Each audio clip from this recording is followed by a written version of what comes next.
ഒരു മരണ വീട്ടിലാണ് മണ്ഡലത്തിൽ രാഹുൽ മാങ്കൂട്ടത്തിൽ ഈ വിവാദം വന്ന ശേഷം ആദ്യം എത്തുന്നത് എന്നൊരു പ്രത്യേകത കൂടിയുണ്ട്. 38 ദിവസം കഴിഞ്ഞാണ് രാഹുൽ മാങ്കൂട്ടത്തിൽ പാലക്കാട് മണ്ഡലത്തിൽ എത്തുന്നത്. MLA ഓഫീസിന് സമീപത്ത് വലിയ പോലീസ് സംഘത്തെ വിന്യസിച്ചിട്ടുണ്ട്. BJPയുടെയും DYFയുടെയും പ്രതിഷേധത്തിന്റെ സാധ്യത മുന്നിൽ കാണുന്നുണ്ട്. MLA ഓഫീസിന് ചുറ്റും കോൺഗ്രസ് പ്രവർത്തകരും ഒത്തുകൂടിയിട്ടുണ്ട്.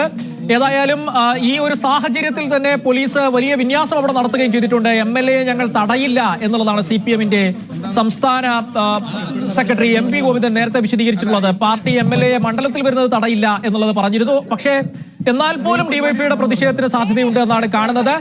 എന്നാൽ ഉറച്ച നിലപാട് MLAയെ കാലുകുത്താൻ അനുവദിക്കില്ല എന്ന നിലപാട് BJP എടുത്തിട്ടുണ്ട്. ഇപ്പോൾ പ്രതികരിക്കുകയാണ് രാഹുൽ. ഈ പ്രതിഷേധം ഉണ്ടാകുന്നതാണ് ഈ DYFയും BJPയും ഒക്കെ അറിയിച്ചിരിക്കുന്നത്. എന്താണ് വീടുകളിൽ കയറി ഇറങ്ങുകയാണോ? ഒന്ന് ജനാധിപത്യപരമായ എല്ലാ പ്രതിഷേധങ്ങളെയും സ്വാഗതം ചെയ്യുന്നു. പ്രചാരണ ഘട്ടത്തിൽ മാത്രമല്ലല്ലോ, ഞാൻ പാലക്കാടുള്ളപ്പോഴെല്ലാം അങ്ങനെ തന്നെയല്ലേ ചെയ്യുന്നത്. പൊതുപരിപാടികൾ എന്തെങ്കിലും ഉണ്ടോ? MLAയുടേതായിട്ടുള്ള പൊതുപരിപാടികൾ ഓഫീസിൽ നിന്ന് അറിയിക്കും.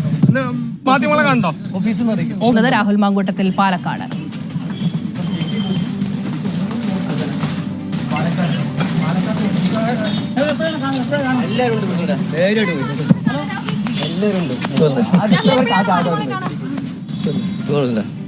അറിയിക്കാം.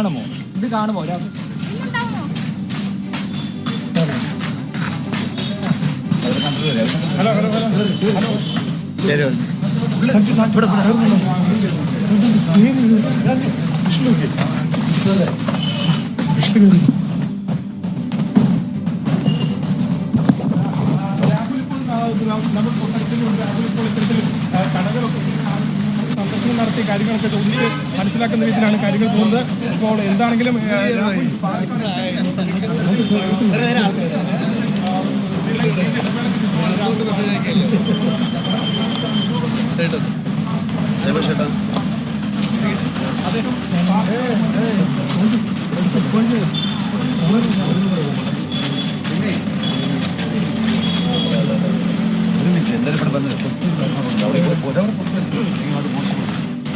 അങ്ങനെ ഒരു മാസത്തിലധികം നീണ്ട ഇടവേളയ്ക്ക് ശേഷമാണ് രാഹുൽ മാങ്കൂട്ടത്തിൽ സ്വന്തം മണ്ഡലമായ പാലക്കാട് എത്തിയിരിക്കുന്നത്.